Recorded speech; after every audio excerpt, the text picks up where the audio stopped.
함께 일어나서 말씀 있습니다. 갈라디아서 5장 2절부터 6절까지 말씀입니다.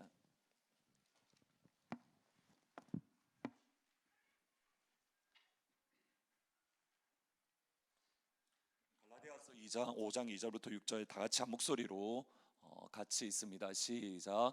보라, 나 바울은 너희에게 말하노니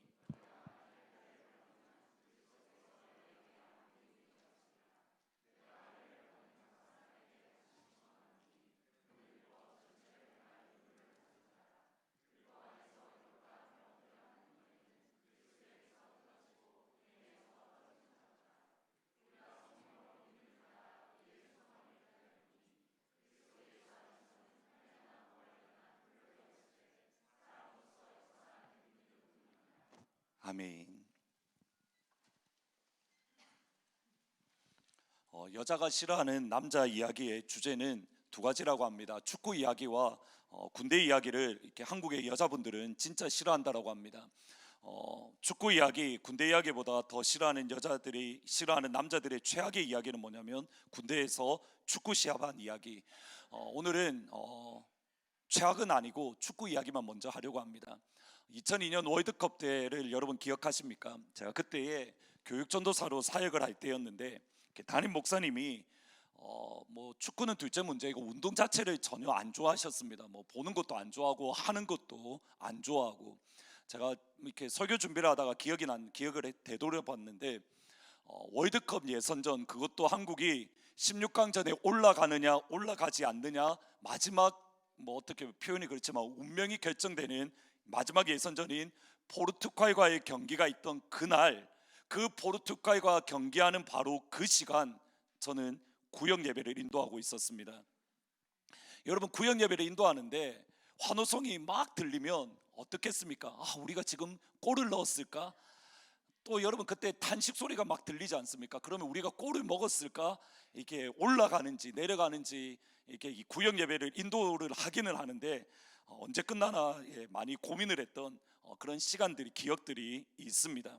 뭐 이탈리아와의 16강전 때는 이렇게 기말고사여서 제가 뭐 제대로 집중 못했고, 이제 8강전에 오르니까 마침내 담임 목사님도 이제 우리가 봐야 되겠구나 결심을 하셨던 것 같습니다. 그래서 8강전 스페인 때 제 기억에 토요일이었던 걸로 기억을 하는데, 교회 성도들과 이렇게 목사님과 제가 모여서 이렇게 함께 TV로 응원하며 봤는데, 여러분 기억하십니까? 맨 마지막에 승부가 나지 않아서 마지막 승부차기를 하는데 도저히 못 보겠는 겁니다. 한 명씩 승부차기 할 때에 차려고 하면 이제 뒤로 돌리고 눈 감고 이제 소리만 들리고 환호성 나면 다시 보고, 다시 뭐 그 시간들을 계속 지나갔는데, 시합이 모두 끝나고 이제 우리가 월드컵 4강까지 올라간 이후에 그 다음부터 저는 이제 편안한 마음으로 월드컵 시합을 이제 하이라이트를 보기 시작했습니다.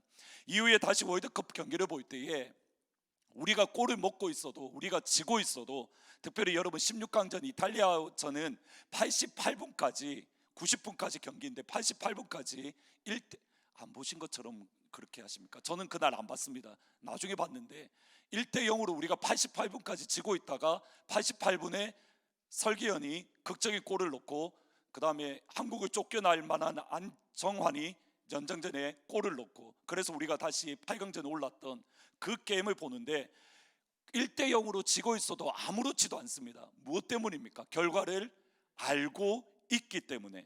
저는 결과를 알고 스포츠 시합을 본다든지 결과를 알고 영화를 보는 것을 저는 좋아합니다. 뭐 어떤 분은 스릴이 없다라고 생각하시겠지만 저는 결과를 알고 보는 것이 더 좋습니다. 또 이 말을 하면 목사님은 AB형 또라이여서 그렇습니다라고 할 수 있겠으나, 결코 또라이가 결과를 알면 좋아하는 게 아니라 심리 상태가 있다라고 합니다. 소위 말하는 스포일 패러독스라는 심리 현상입니다. 지금 보시는 것은 허핑턴 포스트지에 나온 UC 샌디에고 연구진의 실험 결과입니다. 2명의 연구진이 12개의 이야기로 3명의 조로 실험을 했는데, 결과를 알지 못해서 마음을 졸이며 초조하게 이야기를 듣고 읽을 때보다 오히려 누군가는 결과를 알고 또는 결론을 알고 이야기를 보고 들으면 더 많이 집중하고 그 이야기 자체를 즐긴다라는 결과입니다. 한 명의 연구원이 이렇게 인터뷰를 했습니다. 결과가 어떻게 될지 알면 인지적으로 더 편안하게 됩니다. 이야기의 내용을 이해하는데 평안하게 되고, 따라서 이야기를 더 깊이 이해하는 것에만 집중할 수 있습니다. 결과를 알고 이야기를 본다든지 결과를 알고 영화를 보면 더 많이 집중한다. 이것을 스포일 패러독스, 결과를 미리 알면 우리가 생각하기에는 집중력이 흐트러질 것처럼 생각하는데 반대로 집중하고 이야기를 즐긴다. 여러분, 이것을 조금 다르게 생각해 보면 우리는 결과를 모르기 때문에 불안합니다. 우리는 결과를 모르기 때문에 초조합니다. 우리는 결과를 모르기 때문에 염려합니다. 결과를 모르고 그 결과가 어떻게 될지 모르기에 불안하고 초조하고 염려하니 내가 원하는 그 결과를 얻기 위해서 내 나름대로 모든 에너지를 집중합니다. 그리고 나의 에너지를 집중하지만 내가 원하는 결과를 얻지 못할 때에는 분노합니다. 내가 모든 에너지를 쏟아부었지만 원하는 결과가 나오지 않을 때에는 번아웃, 피곤하게 되는 겁니다. 지금 갈라디아 교회가 그렇습니다. 갈라디아 교회는 감옥에 갇힌 것처럼 네 가지 감정에 매여 있습니다. 낙심, 피곤, 분노, 불안. 지금 갈라디아 교회는 마치 감옥에 갇혀 있는 것처럼 낙심하고 피곤하고 분노와 불안에 갇혀 있습니다. 여러분, 여기서 보셔야 됩니다. 그리스도인이라 불려지는데 낙심과 피곤과 분노와 불안에 갇혀 있습니다. 교회인데 낙심, 피곤, 불안, 분노에 갇혀 있습니다. 여러분, 이것이 가지는 첫 번째 의미는 예수님이 아무런 소용이 없을 수 있습니다. 예수님이 아무런 소용이 없을 수 있다.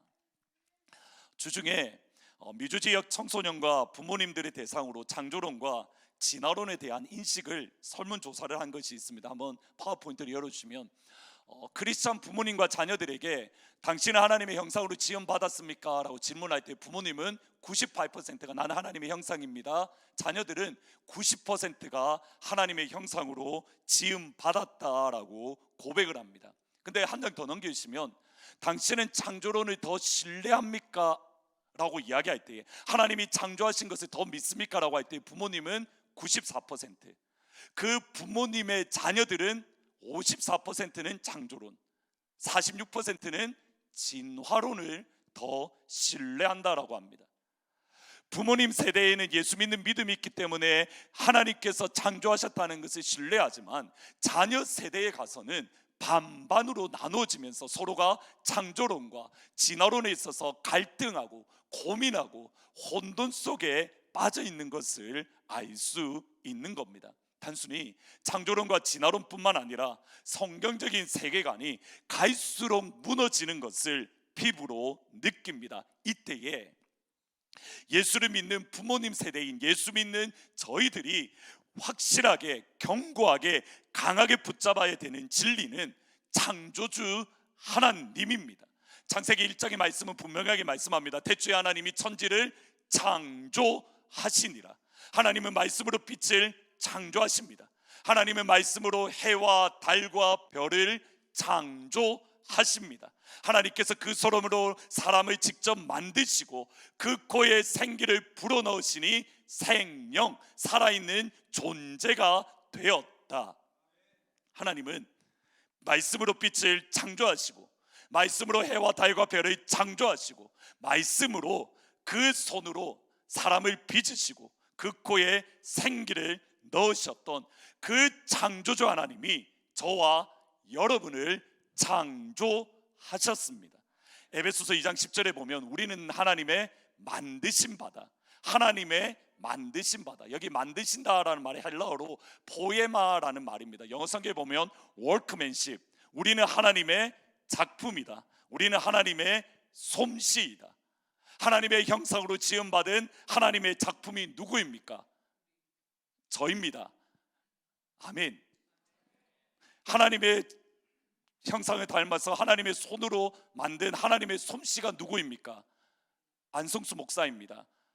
왜 싫으십니까?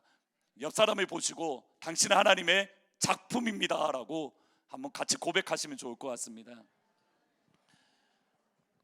여러분의 자녀만 하나님의 작품이 아니라 옆에 있는 사람을 바라보면서 삐지지 마시고, 여러분도 하나님의 작품이니까 사랑의 눈으로, 은혜의 눈으로, 그러니까 할 수 있으면 예배 시간에 남편과 아내가 같이 앉아 있으면 대단히 부담스러우실 수가 있습니다. 그러나 어떻게 하시겠습니까? 옆에 분을 보시고 하나님의 솜씨입니다 라고 한번 고백하시면 좋을 것 같습니다. 시작. 아멘. 오늘 집에 가서 꼭 남편에게 하나님의 작품입니다 라고 고백하시면 좋을 것 같습니다. 아내한테도 당연하고요. 우리는 하나님의 작품이고 하나님의 솜씨입니다. 하나님께서 직접 빚으시고 존귀한 자로 인정해 주신 하나님의 사람, 다시 말하면 하나님은 창조주 하나님, 그리고 예수님도 창조주 하나님. 요한복음 1장 3절에 보면 이렇게 말합니다. 만물이 그 예수로 말미암아 지은 바 되었으니 지은 것이 예수가 없이는 된 것이 없느니라. 예수 없이 이 땅에 존재하는 것은 하나도 없습니다.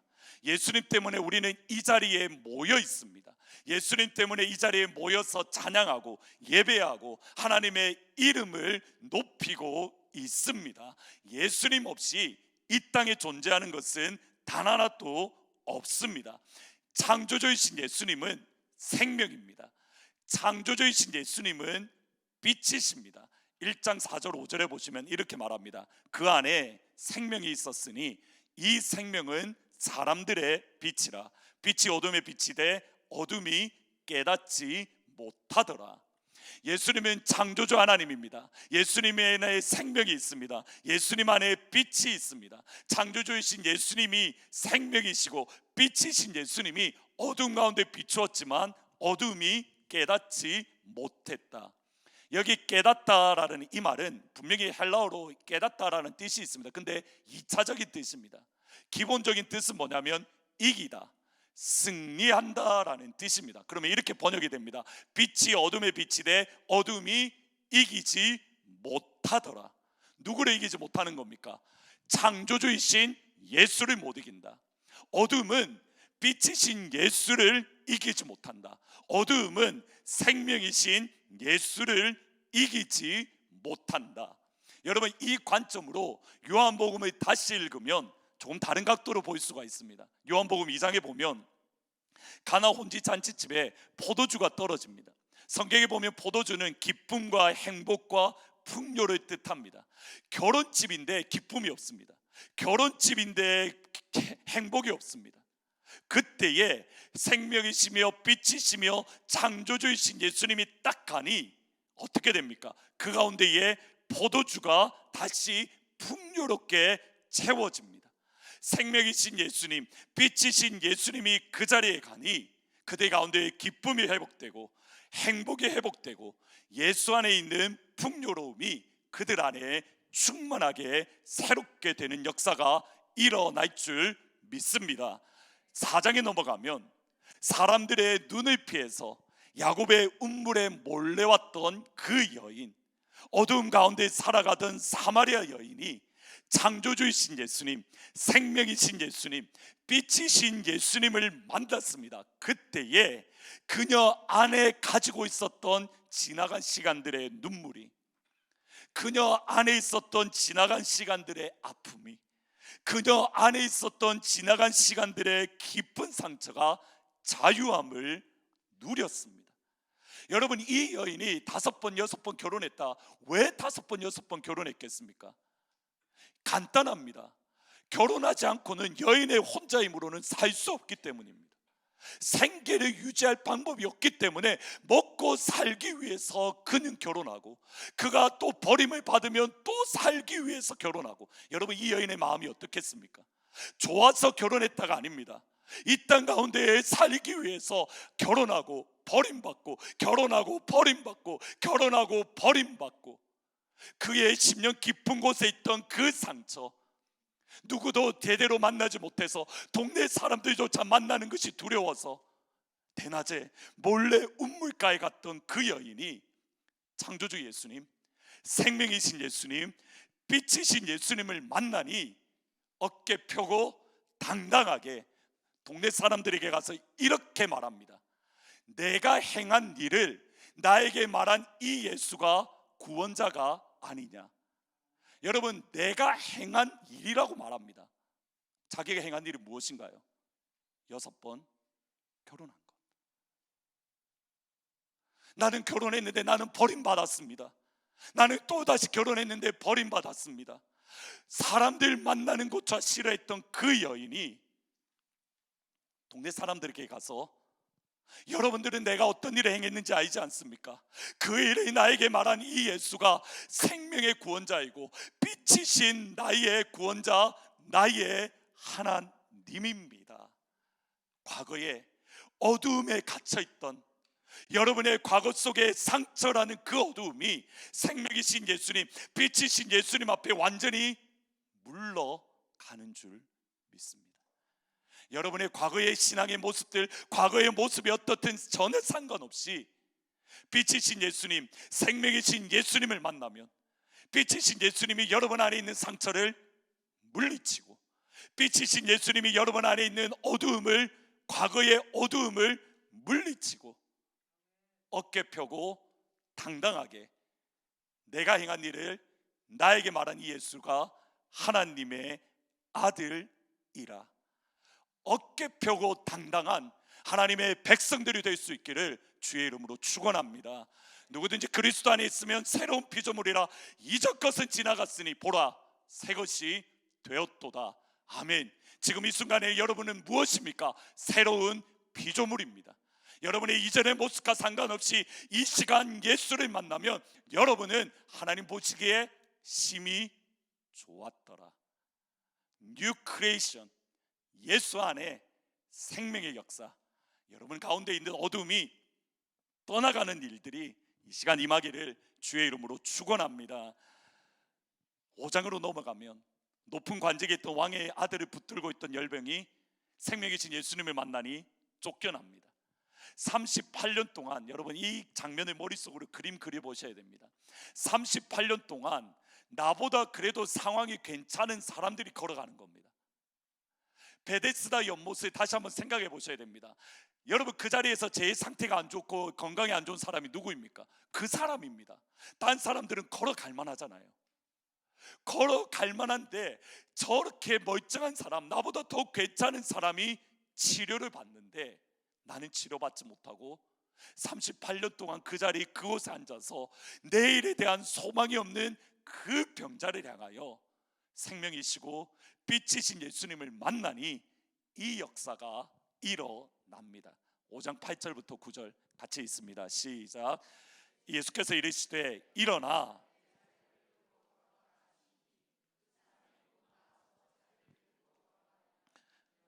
안식일이니, 예수께서 이르시되 일어나 내 자리를 들고 일어가라. 그 사람이 나아서 자리를 들고 걸어가니라. 이날은 안식일이니라. 여러분 주일날 하나님 앞에 나와 예배 드릴 때에 여러분 안에 있는 병이 38년이 되었든, 여러분의 안에 있는 고민이 40년이 되었든, 여러분의 안에 가지고 있던 근심이 60년이 되었든 상관없습니다. 안식일날 주님 앞에 나와 빛이시고 생명이시며 창조주이신 예수를 만나기만 하면 여러분 안에 있는 38년 된 그 고질병이 예수의 이름 안에 떠나가는 역사가, 어두움이 떠나가는 역사가 일어날 줄 믿습니다. 우리의 상처도, 우리의 아픔도, 우리의 눈물도, 우리의 고민도, 여러분의 일생을 붙잡고 있던 그 아픔들, 죽음까지도 생명이시며 빛이신 예수님 앞에 힘을 잃습니다. 그러기에 우리는 찬양을 이렇게 고백합니다. 나의 계획이 실패하고 나의 소망이 끊어질 때에 삶의 주관자 되신 그분 앞에 나의 무릎을 꿇어 경배하네. 우리의 삶의 계획이 실패하고 우리에게 소망이 끊어지는 그 순간 예수를 만나면 예수 앞에 나아가면 창조주이시고 빛이시고 소망이신 예수를 만나면, 그렇게 요한복음 1장 14절 16절에서는 이렇게 말씀합니다. 말씀이 육신이 되어 우리 가운데 거하심에 우리가 그의 영광을 보니 아버지의 독생자의 영광이요 은혜와 진리가 충만하더라. 16절 말씀이 중요합니다. 같이 있습니다. 시작. 우리가 다 그의 충만한 데서 받으니 은혜 위에 은혜라. 여러분이 받는 모든 은혜는 누구에게 있어 흘러오는 겁니까? 주 예수 그리스도, 빛이시며 생명이신 예수님의 충만하심 안에서 우리는 은혜를 받고 진리를 경험하며 영광을 경험합니다. 예수님은 창조주 하나님인 줄 믿습니다. 오늘 첫 찬양의 고백대로 예수 믿은 것은 받은 증거 많도다. 이 시간 여러분 가운데 예수 믿는 증거가 확증되어지기를 예수의 이름으로 축복합니다. 아멘. 예수님은 창조주이십니다.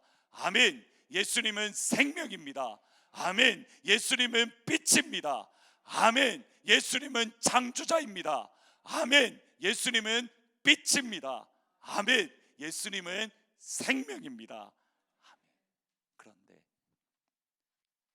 오늘 본문 5장 2절은 이렇게 말합니다. 같이 한번 읽어보십니다. 시작. 보라, 나 바울은 너에게 말하노니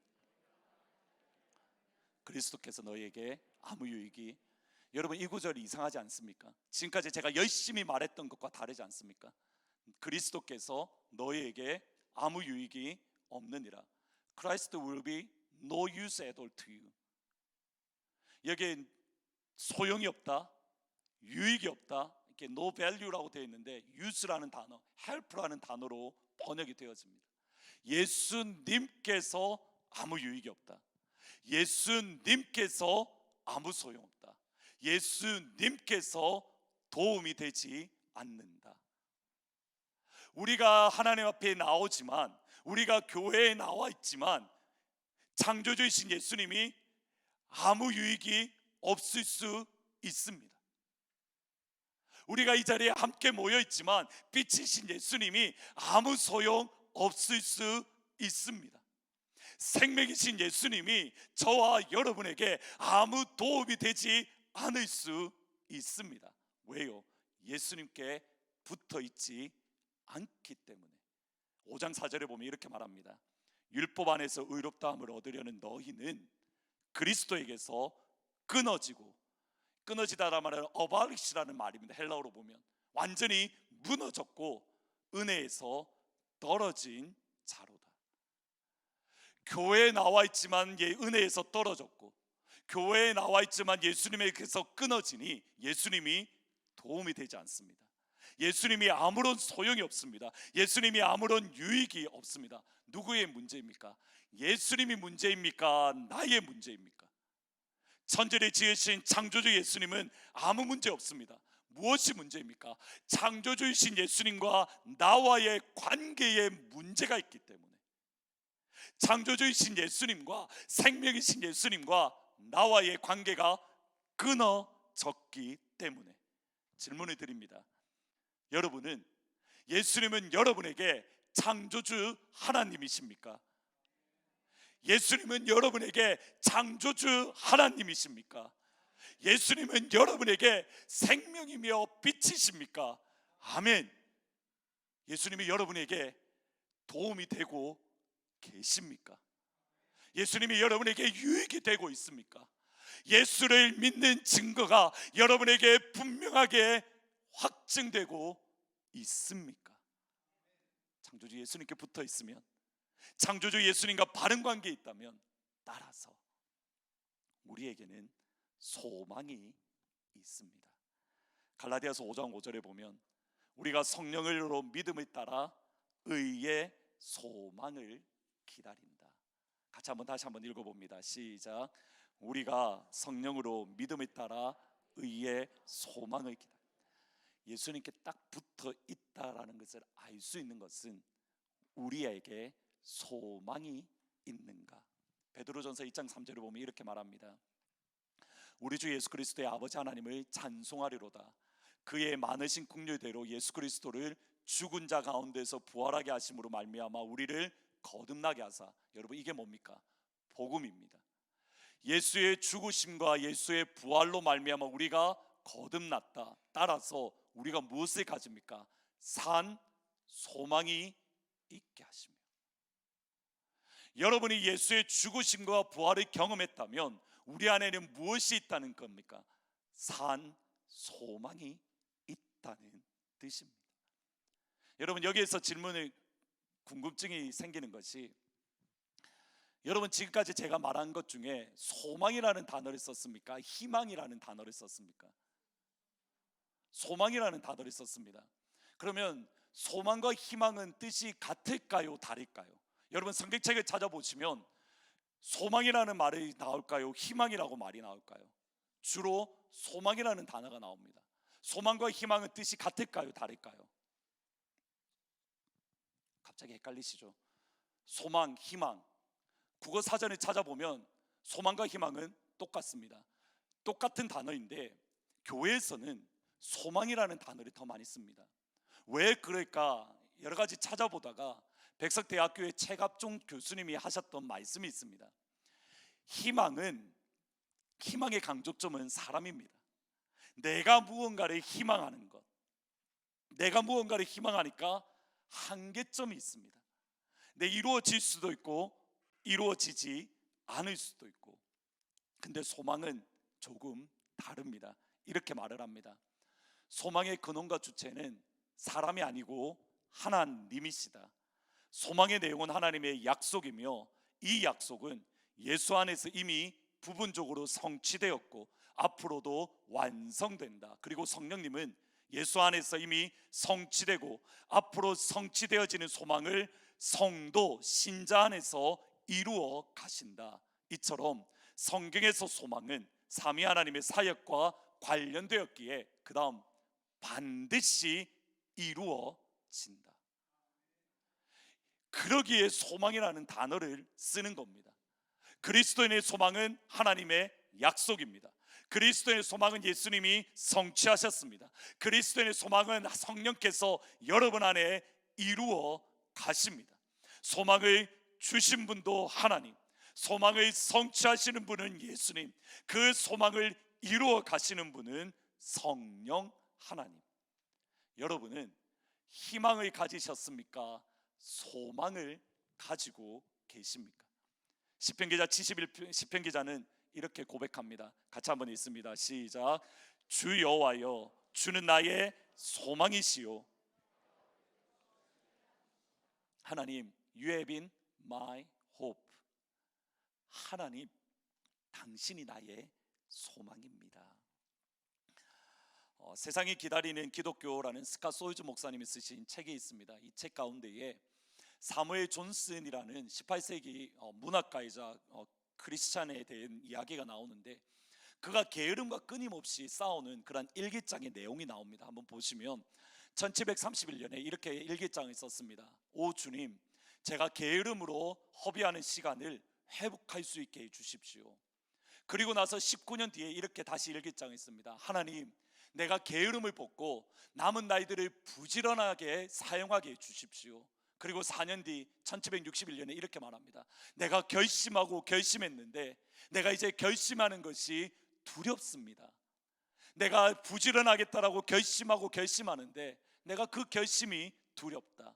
1775년에 매일 개선하고 고치기로 결심하고 지키지 못하는데 왜 다시 결심하려 하는가? 그것은 개선이 필요하고 절망은 죄이기 때문이다. 1781년 죽기 3년 전 첫 결심을 한 지 43년 후에 그가 또다시 일기를 씁니다. 절망하지 않으리라. 하나님, 나를 도우소서. 43년 동안 게으름과 끊임없이 싸웠습니다. 근데 저는 이거 별로 안 싸울 것 같습니다. 8시에 일어나는 걸 위해서 43년 동안 싸웠는데, 저는 8시에 한번 일어났으면 좋을 것 같은데 8시에 일어나는 것을 위해서 여러분 43년 동안 싸웠습니다. 여러분 43년 동안 넘어지고 또 넘어지고. 그가 일기에 썼던 고백이 뭡니까? 내가 이제 결심하는 것조차 두렵습니다. 내가 또 넘어질 건데 내가 왜 결심해야 되는가? 여러분 43년 동안 8시에 일어나지 못하는 여러분을 보면 여러분은 뭐라고 이야기하시겠습니까? 여러분의 답을 제가 합니다. 나는 아침형 인간이 아니야. 나는 저녁형 인간이야. 43년 동안 8시에 일어나지 못하는 자기 자신을 바라보면서 내가 이 문제로 또 넘어졌네. 내가 이 문제로 또 넘어졌네. 여러분, 이 당시의 게으름은 죽음에 이르는 7가지 죄입니다. 그냥 죄가 아닙니다. 내가 이 게으름을 가지고 있으면 내가 천국 간다는 겁니까? 지옥 간다는 겁니까? 이 당시 사람들은 지옥 간다는 말입니다. 심각한 문제입니다. 영적으로 싸웠던 겁니다. 내가 내일은 꼭 몇 시에 일어나리라? 8시에 일어나리라. 저는 내일 8시에 분명히 일어날 건데 여러분, 이것을 43년 동안 했습니다. 어떨까요? 나에게 실망하지 않겠습니까? 나에게 무너지지 않겠습니까? 근데 실망하지 않고 하나님 앞에 나와 또 결심하고 죽기 직전에도 일어나리라. 이유는 어디에 있습니까? 하나님, 나를 도와주십시오. 나에게 소망이 있는 것이 아니라 하나님 안에 소망이 있었기에 7번 넘어져도 8번 일어나고 7.8기라는 말, 여러분, 이 말은 홍수환 씨가 한 말이 아니라 잠언에 있는 말입니다. 7번 넘어져도 8번 일어나는 이유, 하나님 때문에. 1921년에 스웨덴 출신 선교사 데이빗과 스베아 플러드라는 선교사님이, 그들이 선교사로 헌신하고 2살 된 아이와 함께 아프리카의 콩고에 선교를 떠났습니다. 그 가운데서 또 다른 선교사님 부부를 만나서 예수님을 한 번도 믿지 않은 그런 외딴 지역으로 갔는데, 근데 그곳에서 이제 내가 복음을 증거하고 이제 4명의 선교사님이 복음을 증거하려고 하는데 그 족장의 바알의 족장이 마을에 못 들어오게 막는 겁니다. 그래서 1.5km 떨어진 곳에, 대략 한 1마일 떨어진 곳에 살면서 딱 한 명, 소년 한 명을 만났는데, 왜냐하면 족장이 너무 외진 곳이다 보니까 이들이 굶어 죽으니까 자기들이 가지고 있는 음식을 선교사님 4명의 선교사에게 팔기 위해서 딱 한 명만 만날 수 있었습니다. 그러니까 소년이 음식을 갖다 주고 그것을 선교사님들이 부부가 사서 그것을 먹고, 참 이 아이가 얼마나 복된 아이냐면 선교사 4명이 이 아이 한 명을 복음을 증거하는 일들이 일어나는 겁니다. 그러니까 이 아이가 복음을 믿고 마침내 예수를 영접했습니다. 이제 예수를 영접했으니까 이제 더 큰 역사가 일어날 줄 알았는데 딱 거기서 멈추어 버렸습니다. 자기들과 함께 만나서 선교를 왔던 선교사님 부부가 말라리아에 걸려서 선교지를 떠났습니다. 임신 중이었던 스베아 여선교사님도, 아내의 선교사가 말라리아에 걸렸고 그가 아이를 낳은 이후에 며칠 뒤에 그는 죽었습니다. 남편이 무덤을 파고 선교지에서 죽었던 아기를 낳고 선교지에서 죽었던 아내를 그 가운데 파묻고 선교단체의 본부로 돌아가서 그 가운데 있는 선교사님들에게 이제 갓 몇 개월 되지 않은 아이를 맡기며 이렇게 말합니다. 나는 이제 스웨덴으로 돌아갑니다. 나는 아내를 잃었고 나는 이 아이를 돌볼 수 없습니다. 하나님이 내 인생을 망가뜨렸습니다. 하나님이 내 인생을 망가뜨렸습니다. 그리고 아이를 맡기고 그는 스웨덴으로 떠났습니다. 선교사님 부부에게 맡겨진 이야기는 또 선교사님 그부들이 죽고, 그래서 어쩔 수 없이 미국의 애기라는 이름으로 미국 그리스도인들 가정에 입양되었습니다. 그리고 그가 장성해서 결혼을 했는데 어느 날 우편함을 가만히 살펴보는 가운데에 신청하지도 않았고 말하지도 않았는데 갑자기 뜬금없이 스웨덴 잡지 한 권이 들어와 있는 겁니다. 그래서 그 스웨덴 잡지를 이렇게 훑어보는 가운데에 갑자기 하얀 십자가에 투박한 무덤 사진 하나가 눈에 띄었습니다. 이 그림입니다. 그리고 그 십자가에 이름이 있었습니다. 스베아 플러드. 순간적으로 깨달은 것이 우리 어머니일까? 자기는 영어밖에 할 줄 모르니 스웨덴을 아는 사람들이 찾아가서 이 잡지를 번역해달라고, 그리고 그 잡지의 내용을 모두 들었습니다. 그리고 스웨덴으로 자기의 아버지를 찾으러 떠나갔습니다. 그래서 아버지를 수소문해서 찾아보니 아버지는 스웨덴으로 돌아간 이후에 재혼해서 아이 4명을 낳았고, 그 이후의 삶이 술에 취해서 그의 삶이 엉망진창이었고, 그리고 얼마 전에는 스트로크가 와서 어려움을 겪고 있는 모습이었습니다. 4명의 배다른 아이들, 부모님, 그 형제 자매들을 만난 이후에 서로 이야기하는 가운데에 신신당부를 하는 겁니다. 아빠를 만나는 건 괜찮은데 하나님 가시라는 말을 하면 안 돼. 하나님이라고 말하는 순간 아빠는 화를 내기 때문에. 그 말을 듣고 아빠를 찾아 들어갔습니다. 술병이 여기저기 휘날려 있는데, 아빠 내가 기억납니까? 서로 울면서 내가 그때 너를 너무 키우고 싶었는데 내가 아내를 잃고 내가 너를 키울 자신이 없었어. 너무 미안해. 너무 미안해. 그때 아기가 했던 말이 이겁니다. 아빠 괜찮아요. 하나님이 나를 살펴주셨어요. 하나님이라는 단어가 들어오자마자 등을 돌리고 쳐다도 안 보는 겁니다. 그 하나님 때문에 우리 인생이 이렇게 되었다고. 그 하나님이 우리를 잊었기 때문에 너의 엄마가 죽었고 내가 인생이 무너졌고 너는 미국에 고아가 되어서 그렇게 살았다고. 하나님이 우리 인생을 무너뜨렸다고. 그때에 자기가 신청하지도 않았던 스웨덴 잡지에 나왔던 그 이야기를 해주는데, 엄마와 아빠를 통해서 예수를 믿게 된 그 소년이 자라서 마을에 들어가서 마을 사람들에게 복음을 전했는데 그들이 지금 600명이 되었습니다. 아빠가 그들 가운데 복음을 전했던 것, 엄마가 그 가운데 예수를 증거했던 것 헛되지 않습니다. 예수님은 아빠를 사랑합니다. 예수님은 한 번도 아빠를 미워한 적이 없습니다. 지난 40년의 세월 동안 하나님을 향하여 분노했던 그 마음이, 아빠는, 예수님은 당신 아빠를 사랑합니다. 예수님은 아빠를 한 번도 미워한 적이 없습니다.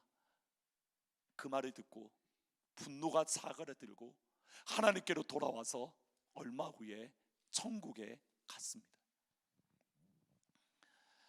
아기와 그의 남편이 다시 미국에 왔다가, 그가 신학교 교수님이었기 때문에 영국 런던에 어떠한 컨퍼런스, 국제 컨퍼런스에 참석을 했습니다. 그곳에 마침 자기들이 참석한 컨퍼런스에 콩고에 있는 교회 대략 한 11,000명 되는 성도들의 있는 교회의 총회장 목사님이 와서 콩고에 어떻게 복음이 증거되었는가 그것을 보고를 했습니다. 콩고라는 말을 들으니까 이 아이가, 데이빗과 스베아 선교사님, 아기가 갑자기 엄마 아빠가 생각나서 그 콩고 목사님, 총회장 목사님이 찾아가서 물어봅니다. 목사님, 스베아와 데이빗 선교사님 혹시 들어본 적이 있습니까? 예, 들어본 적이 있습니다. 내가 그 스베아 선교사님에게 떡과 음료식을 갖다 주었던 그 소년입니다. 당신의 부모님이 나에게 복음을 전해 주었고 내가 예수 믿고 지금 목사가 되어 콩고의 총회장이 되었습니다. 여러분, 지금까지 일어났던 일들 가운데에 아기가 의도했던 것이 하나도 없습니다. 그는 버림받아서 미국 땅에 갔고, 의도하지 않게 누군가가 보내주었던 스웨덴 잡지를 읽고 부모님이 어떻게 살았는지를 보았고, 컨퍼런스에 갔는데 그 가운데서 자기의 부모님이 전도한 그 열매를 보았고. 여러분, 프로드 목사님을 생각해 보셔야 됩니다. 자기에게 음식을 전해주었던 그 소년이 예수 믿은 것을 보았습니다. 그 소년을 향한 하나님의 계획을 알았더라면, 이 소년이 나중에 자라서 어떠한 사람이 될 것인가를 알았다고 한다면 40년이라는 세월을 낭비하지 아니하고 술에 찌들어 허탄한 삶을 살지 아니하고 예수께 붙어 있어서 하나님의 복음을 전했을 겁니다. 하나님이 내 삶을 파괴했다, 하나님이 우리 가정을 무너뜨리셨다, 하나님이 너를 버리셨다, 하나님을 향하여 분노하지 않고 하나님을 위해서 평생을 살았을 겁니다. 프로도 목사님이 놓쳤던 것이 하나가 있습니다. 그것이 소망입니다. 가일 아이드만 목사님이 쓰신 은혜가 더 크다라는 책 가운데에 로마서 8장에 대한 말씀이 나옵니다. 로마서 8장은 복음의 핵심 중에 핵심인데, 여기에 우리가 안다, we know라는 말이 두 번 등장합니다. 첫 번째가 언제냐면 8장 22절입니다. 같이 한번 읽어보십니다. 시작. 피조물이 다 이제까지 무엇을 안다고 합니까? We know that we are suffering with all creation. 우리가 고통을 겪는 것을 알고 있다. 바울이 교회 성도들에게 하는 말이 이 말입니다. 우리 모두는 뭐 하고 있다는 겁니까? 어려운 가운데 있다는 겁니다. 우리 모두는 뭐 하고 있다는 겁니까? 고통하고 있고 그로잉 근심하고 있다입니다. 첫 번째 아는 것. 두 번째 아는 것, 로마서 8장 28절 말씀 같이 있습니다. 시작. 우리가 알거니와 하나님을 사랑하는 자 곧 그의 뜻대로 부르심을 입은 자들에게는 모든 것이 합력하여 선을 이룬다. 두 번째 우리가 아는 것은 무엇입니까? 모든 것이 합력하여 선을 이룬다. 바울이 로마 교회 성도들에게 너희들이 이것을 알아야 됩니다. 복음을 선포하는 가운데에 여러분 우리는 이것을 압니다라고 했던 것이 두 가지입니다. 파워포인트 열어주시면 첫 번째, 삶은 힘들다. 두 번째, 하나님은 선하십니다. 여러분 예수 믿는 우리는 삶이 편안하다라고 말하지 않습니다.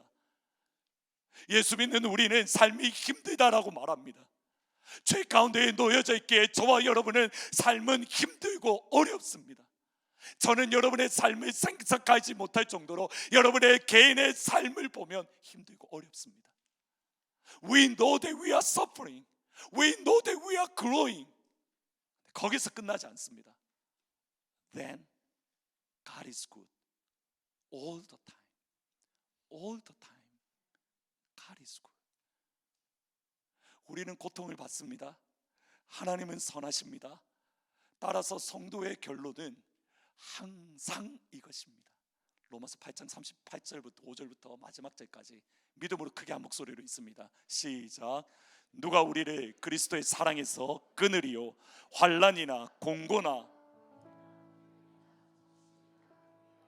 칼이랴. 그러나 이 모든 일에 우리를 사랑하시는 이로 말미암아 우리가 넉넉히 이기느니라. 내가 확신하노니 사망이나 생명이나 전사들이나 권세자들이나 현재일이나 장래일이나 능력이나 높음이나 깊음이나 다른 어떤 피조물이라도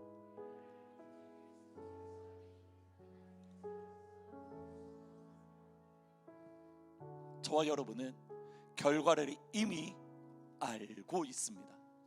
어떤 결과입니까? 우리가 넉넉히 이기느니라. 여러분은 이미 스포일러 패러닥스에 들어와 있습니다. 여러분은 이미 이긴 싸움을 싸우고 있습니다. 맞습니다. 고난 가운데 있습니다. 힘듭니다. 이해할 수 없는 일들이 벌어집니다. 한 산 넘었으면 막 끝났다라고 생각했는데 더 큰 산이 있습니다. 이것만 해결되면 이제 끝났겠지라고 생각했는데 더 큰 어려움이 있습니다. 근데 거기서 끝나지 않습니다.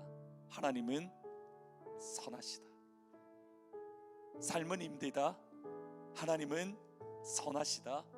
따라서 소망을 붙듭니다. 방금 들이 찬양의 지금 제 찬양들이 가사의 후렴 부분에 보면 이렇게 말합니다. 저 이 가사가 너무 좋은데, 날 부르신 뜻 내 생각보다 크고 날 향한 계획 나의 지혜로 측량 못하나 지금 내가 걸어가고 있는 이 길이 가장 좋은 길로, 가장 완전한 길로 하나님이 오늘도 나를 이끄심을 나는 믿습니다. 삶은 힘들다. 그리고 하나님은 선하십니다.